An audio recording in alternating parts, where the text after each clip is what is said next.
Welcome to Novels and Noise. This is the speed read video for the Metamorphosis by Franz Kafka. We're also going to have a super speed read video, which is going to be just like this, but much shorter, and a book club video that's all on my channel. You can find it all if you just click Novels and Noise under the video. Let's get going. So it's only 3 chapters, this whole book. It's very short. So we'll just cover chapter 1 first. The main characters in the book are Gregor Samsa, Greta Samsa, their father, their mother, then there's a general manager, and that's everyone that's really relevant for this first chapter. So the book starts off, and Gregor wakes up as a monstrous insect, stuck, lying on his hard back, and he tries to, I know, it's weird. It's like there's no setup. We don't know anything about Gregor before he gets turned into an insect. All we know is now he's an insect. And he's lying on his back, and he's like, I want to go back to sleep, I'm tired. But he can't because he sleeps on his side, and now he's a gigantic insect who cannot sleep on his side. And he doesn't know how to move, and he's got all these tiny little legs, and he's got this little itch on his stomach. When he goes to itch it, it sends shivers down his spine. His whole physiology's changed. He doesn't know how to move. And he's not really freaking out too much. He's sitting there. We learn next that he's a salesman because he's sitting there, and all he's really thinking about isn't the fact of, like, I'm a giant bug. How do I move? How do I get out of here? How do I fix this? He's like lamenting his life as a traveling salesman, and talking about how he's always on the road, and how he doesn't have a proper home, and how he can't have a love life, and how he's going to quit his job as soon as he pays off his parents' debts to his boss. And he's a bug. He's a giant bug still. So it's just this weird situation where he's not addressing his obvious problem, but he's only consumed and obsessed with his work problems, his previous problems. He realizes he's late for work. You know, he's a traveling salesman. He sells textiles. It doesn't really ever get into it. But he's got a train. I think the train's supposed to leave at 7:30, and he looks, and he's supposed to be at the train at 7:30, and he looks, and it's like 8 o'clock. So he's freaking out, and he's like, oh, I've got to get up. And so he tries to roll over, and he can't because he's a giant bug, and he's lying on his back like a turtle. So he's trying to figure out how to move, and suddenly his parents start knocking on his door, being like, hey, Gregor, you know, it's the train. It's time to go. Like, you need to leave. And he goes, oh, okay. And he realizes his voice isn't like his voice. It's this, like, bug-like, crackly, squeaky, hissy thing. But they're like, oh, okay. And his door's locked, so no one can get in to see him. And his sister's in the other room, and she's concerned about him. She's 17. He's, I don't know, probably in his 20s. And he's like, what do I do? And suddenly the general manager from his office knocks on the door, because it's been like half an hour now of him trying to get out of bed. And the general manager knocks on his door, comes in, and demands an explanation for why he's late. He works in an office where even the littlest thing is enough to, you know, get the general manager sent over to your house. And his general manager's demanding an explanation. His family's like, he's sick. You know, don't worry. He's been so good. He's never missed a day of work. He's sick. And Gregor's just, like, now rolled over and is out of the bed, and he's, like, leaned up on the wall. He's trying to make his way to the door so he can unlock it. And again, the general manager's demanding this answer from him. And he gets to the door, and he's got no teeth, he realizes. He's just got this, like, mandible. And he's going to open it, and he's trying to open it with his mandible to lock, and he finally unlocks it, and he, like, hurts his mouth. It doesn't say he's bleeding, it says he's oozing a brown liquid, which is way more disgusting. And he falls out, he opens the door, and he falls out into the floor of the living room where they're all standing waiting for him. And he proceeds to give this very eloquent, professional speech. It's like a whole page worth of content of him being like, I'm so sorry that I couldn't make the train. Please relay to the boss that, you know, you have my deepest condolences, and that even though my work has been sliding as of late, I will come back, you know, redoubled, stronger than ever. And no one can understand him because he's a bug. So he's sitting there giving this apology, giving this speech to this guy, his general manager, and his general manager actually doesn't hear a word of it. He couldn't have heard a word of it if he was listening, but he starts running as soon as he falls out of the door. By the way, he's not just a bug, like a little bug. He's something like a cockroach or a beetle, but he's like probably the size of a Rottweiler, right? So it's just horrifying, awful thing. And so the general manager runs away screaming, and his mother jumps on the table, screaming, and his sister went out. His sister's not in the room, and his father's just angry and confused, as you might be when you were expecting your son to open the door and like a, 200-pound bug falls out, And so he explains it, and he feels really good about it. He goes, if you permit, I'll still go, and I'll catch the 8 o'clock train. Like, he's putting it in his hands, and he thinks he's gotten out of it scot-free. And his dad grabs a broomstick and starts, poking with it and driving him back into his room. And Gregor's suddenly scared for his life. Like, his father has the intent to kill in his eyes. Like, he's going to drive him back into his room, but if he squishes him, his dad's not, he doesn't even he thinks maybe it's his son. Something's going on, but he's coming at that thing. So he drives it back into his room, but he can't fit through the door. They're double doors, and he can't fit through the one, and his dad had the option to open the door, and he would have crawled right back in. But his dad was enraged and not in his clearest of mind. So his dad just hits him with a stick and shoves him through the door, and he doesn't fit, so it's this big, long, contracted wound on his side now, and he goes back into his room, and that's the whole first chapter. Let's go to chapter 2. All right, so now he's in his room. He's locked in. He's got this wound all on his side, and he's just confused. He's thinking about his family, what's going to happen with his future, and no one comes in for a couple of days until his sister comes in with a bowl of milk, and he hides under the sofa because he doesn't want her to see him, and she doesn't want to see him. She'd be terrified. Even the little glimpse she gets of him is enough to make her run away. And she leaves this bowl of milk for him, which is his favorite drink. And he's so excited. It actually said it's a bowl of milk with little pieces of bread in it, which sounds just awful to me. I don't like milk. But yeah, so he goes and he's really excited, and he goes, dunks his whole head in it, and he's repulsed by it. It's the most disgusting thing to him. And he goes back to the corner, and she comes back later, and she's all disappointed that he didn't eat it. And then she really carefully and thoughtfully brings this selection of food in the next day, or maybe it's that night. And there's like a rotten apple, there's an old rotten piece of bread, a rotten piece of cheese, but then there's some fresh food and a bowl of water. And he goes and he tries them all, and his favorites, or not his favorites, the only thing he can eat, the only thing he likes. The first thing is the rotten cheese and the rotten bread. Only things that have turned, only things that are disgusting for us are things that are fit for him. And everything else repulses him. So she goes on and she feeds him like this twice a day. And this is really starting, she's the only one who ever goes in to the room. The parents never go in. He goes to the door at dinner time to try to listen to what they're talking about. And unsurprisingly, a lot of it's about him. And he's ashamed, of course, and he wishes he could work. And they're starting to talk about like, okay, now we're going to have to start working, because he was providing for their family. He was the only one providing for the family. And it was enough for them to live in this nice apartment. And of course, now he's a bug. It's so funny that this seems like such a real situation, like he's now like crippled or has brain damage or something, but no, he's a bug now. And his family has to go to work. And so, but it really hurts him that they have to go to work. He feels great shame that he can't be the one that provides.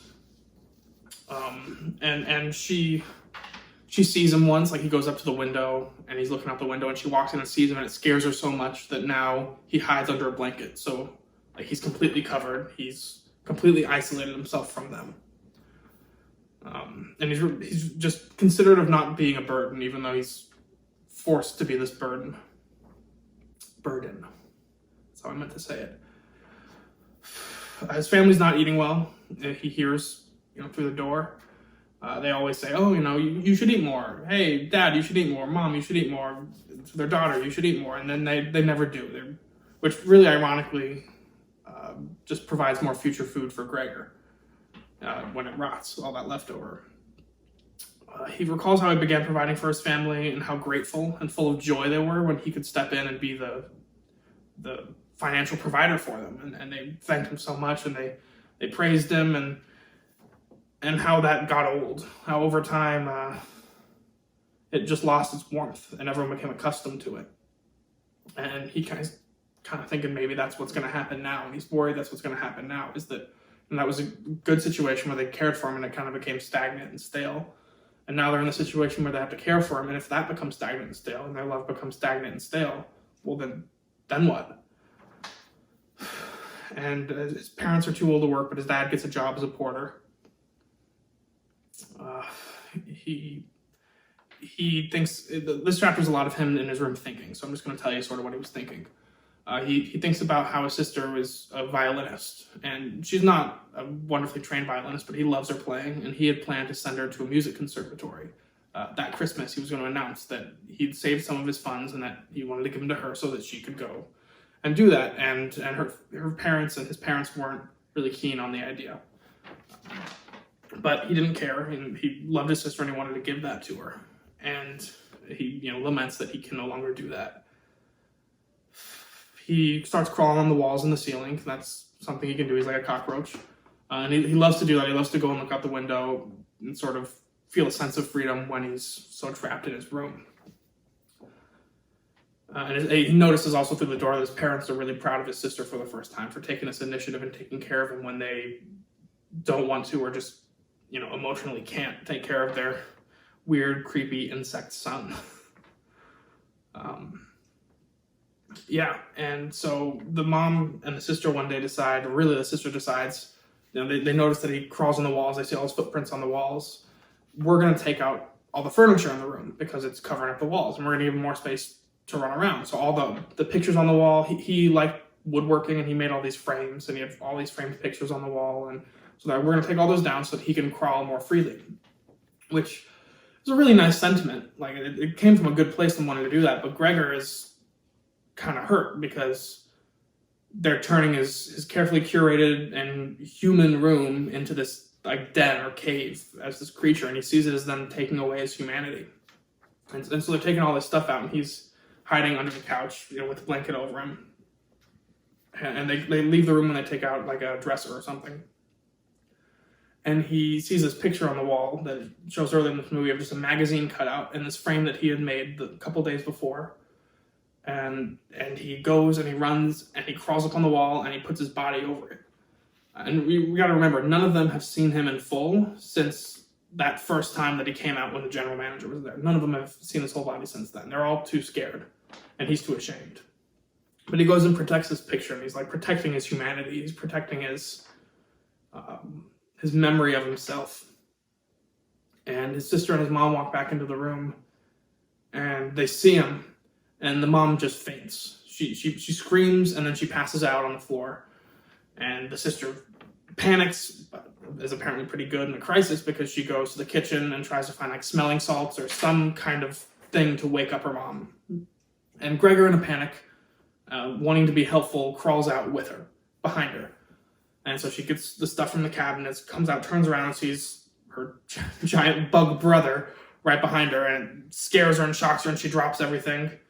And all the glass on the floor breaks, and it slices Gregor's face. And gets this corrosive kind of poisonous material on him. It's really vague as to what it is, but that happens. And she runs back to the room, to her mother, starts helping, but she closes the door and locks it. So now Gregor's out in the living room where they usually are, and they're locked in Gregor's room, where he's usually locked up. And the father's away. That's why they went and did this now. So Gregor starts crawling all over the walls, all over the ceiling, and his dad comes home. You gotta remember, his dad was the one who took him a broomstick and drove him back into his room the first time that he ever saw him. His dad's angry and his dad's a little violent. And he comes home and Greta bursts out of the room, runs over to her dad and says what happened, but she's overwhelmed and says it kind of poorly, right? She just says, Mom's in Gregor's room, passed out, and he sees that Gregor's out in the living room. And the dad just assumes that Gregor did something violent. That Gregor broke out of the room and maybe did something to the mother. And so the dad starts chasing Gregor around the room. And Gregor's door is closed, so he can't go back to his room.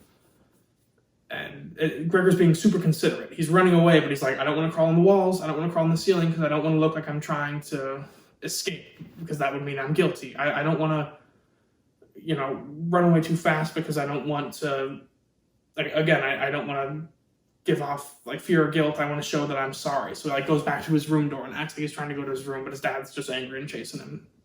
And really weirdly, his dad, there's a bunch of apples on the table, and his dad starts throwing, like, just winging apples at him. And one hits him right in the back and sticks in his back and then lodges him and just really severely injures him. And that's Mighty Fine beer. And his dad is gonna like kill him. Right, he gets all close to him, and then the mother wakes up, runs out, and just pleads with the father not to kill Gregor, just to let him live. And that's the end of chapter 2. They let him live. I don't think I missed anything there, so let's move on to chapter 3. All right, so for chapter 3, there are only 2 characters you really need to know. It's 4 characters, but it's basically 2. One of the characters is a group of 3 renters that moves into the apartment.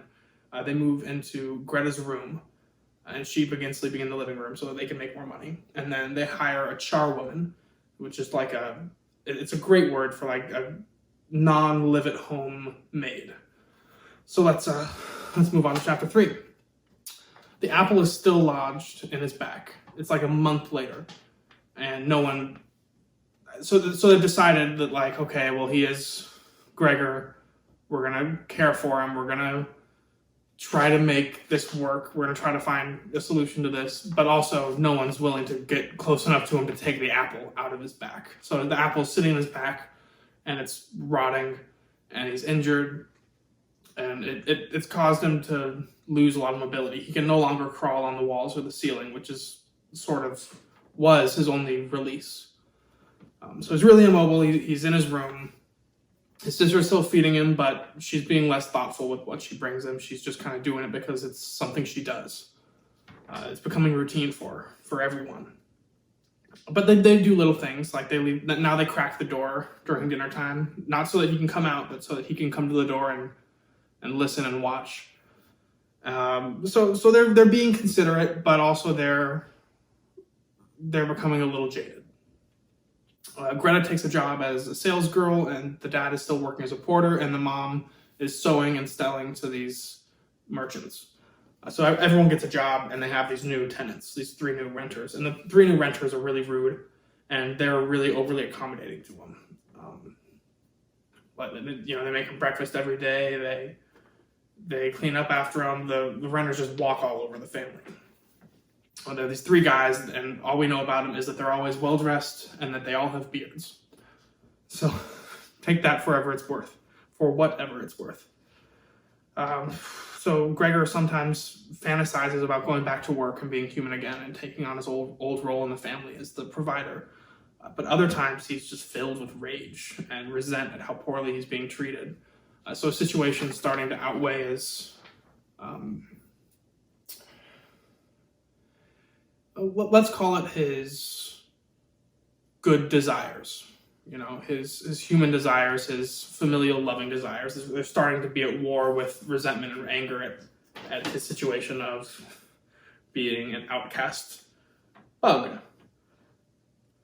So they hire this charwoman, and she's not afraid of Gregor. She's the only person ever not afraid of Gregor, which you think might be a good thing, but really she just will open the door and see him, and she'll tease him. And she'll goad him, and she doesn't really even know that he's the son, because they don't talk about him. They don't explain it to her. But so she'll go, and then she'll taunt him, and he'll like kind of start crawling on her, angry and hissing, like as if he was going to attack her. And she just lifts up a chair like she's going to smash him, and then he has to crawl back because at the end of the day he's this wretched bug, and if she's not afraid of him, he's got nothing over her. So he's getting more resentful, because now not only is he being shunned and ignored and a burden to his family, he's got this charwoman who just teases him. So he stops eating completely, and he starts to, wither away from that.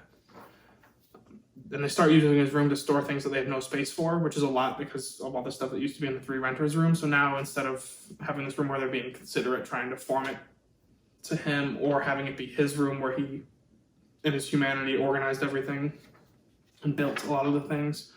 Now it's just where all the crap gets thrown. And it talks about how the charwoman won't even organize things. She'll just open the door, throw something in, and close the door. And Gregor kind of likes this, but he also, because now he's got stuff to check out, but he also realizes that they're really caring about him and his situation a lot less than they used to, which was already not a lot. So one day, Greta's playing the violin in her room, and it's the first time that Gregor's heard her play the violin since the metamorphosis happened, since he turned into a bug.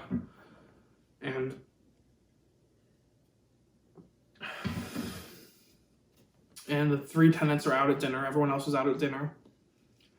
And they say, hey, can we...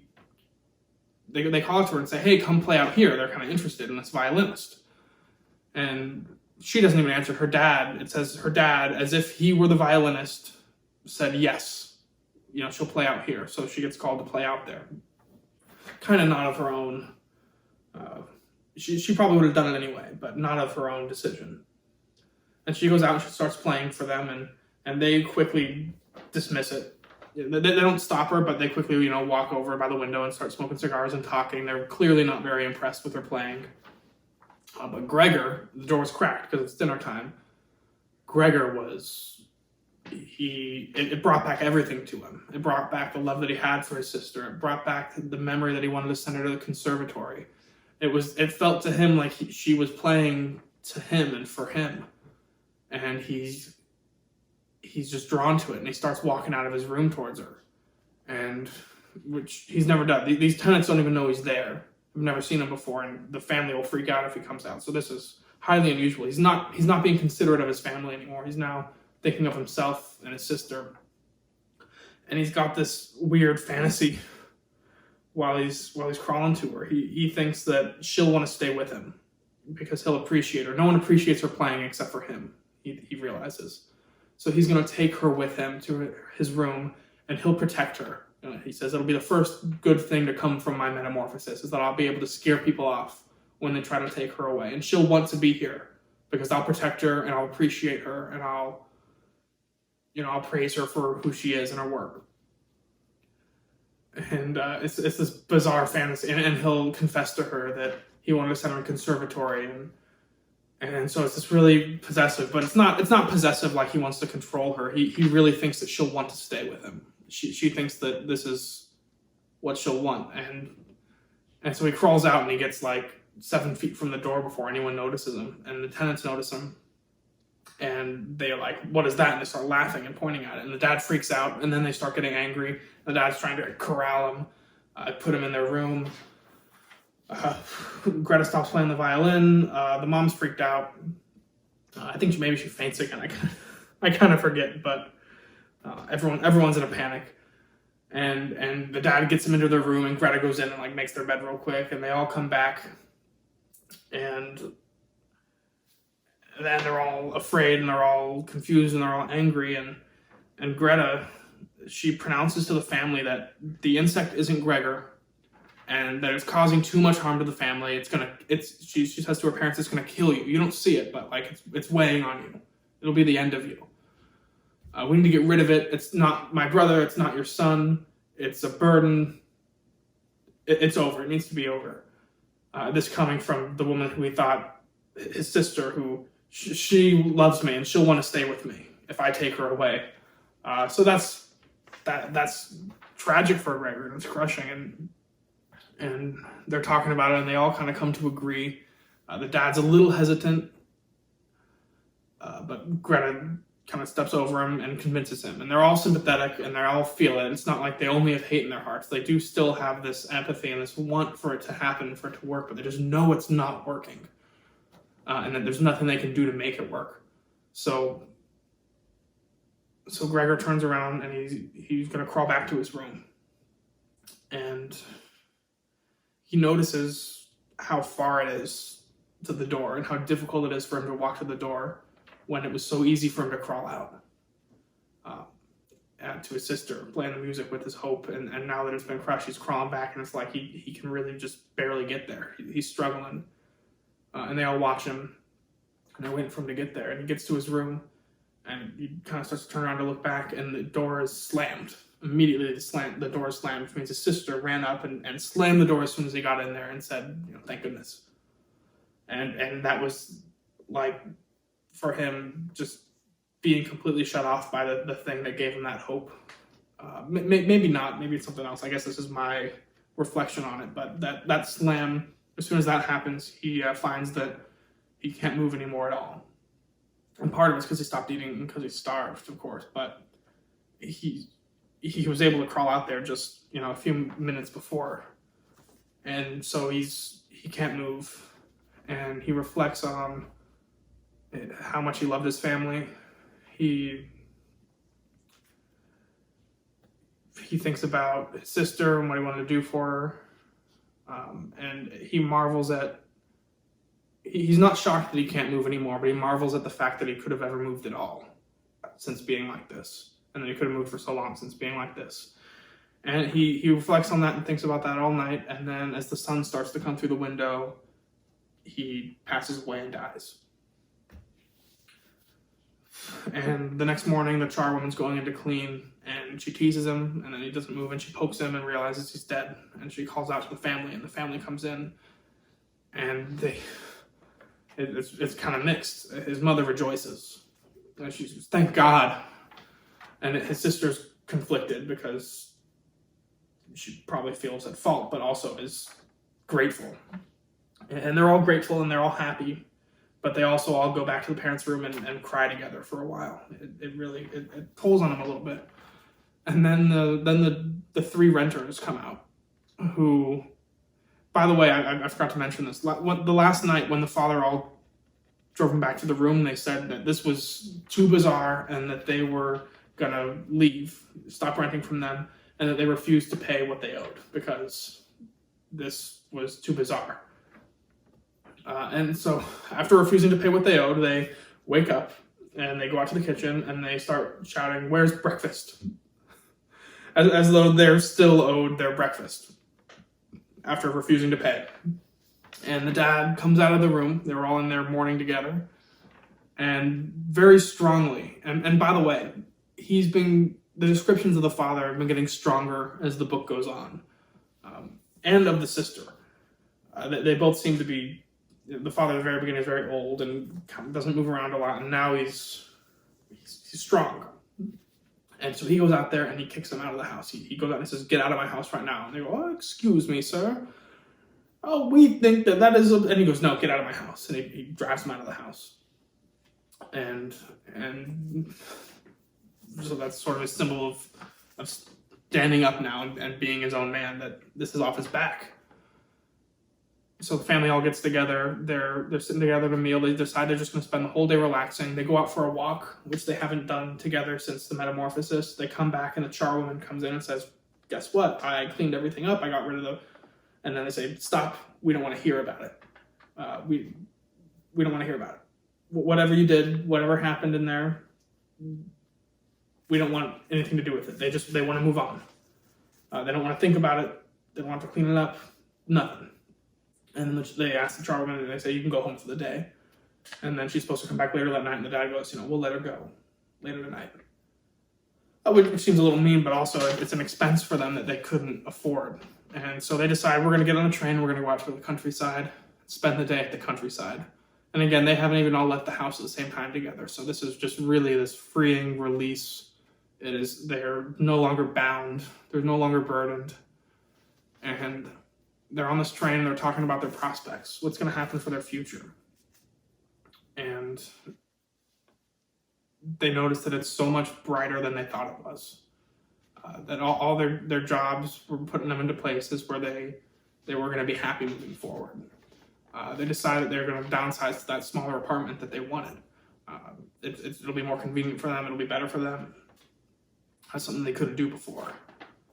And they don't talk about Gregor, but his death and the release of that burden is just like flowing over the conversation. And everything they're talking about, they can only talk about because of that. They're free. And then as they're on the train, the mother and the father both look at Greta and notice that she seems livelier and more grown and vivacious, and that there were color in her cheeks, even through the situation, or especially maybe through the situation that turned her cheeks so pale, is what it says. And then they notice that she's grown into this into this beautiful, young, lively woman. And they both think about how, it'll be time for her to marry soon. And she's grown and she's matured. And then the book ends when it says their thoughts were confirmed when she jumped up with energy as the train reached their station and stretched her young body. That's the end of the book. That was not the way I intended to end it, as myself stretching the body of a young girl. But that is the book. So that's all. So that was a speed read for our book, The Metamorphosis by Franz Kafka. I've got a book club video.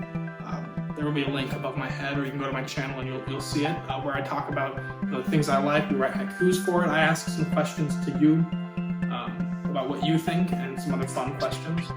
I think you'll really enjoy it, so you should check that out. We also have a super speed read if you want a quicker version of this, but you've already watched this, so yeah, check it out if you want to. Next Friday, or this Friday, we'll have new music out, written for this book, and that's going to be really interesting because this is such a weird book. Might be some pretty weird music, but I think you'll enjoy it if you enjoy this. So like our channel, follow us on Instagram and Facebook. Make sure to subscribe to our channel. That's the really big thing. And I'll see you around.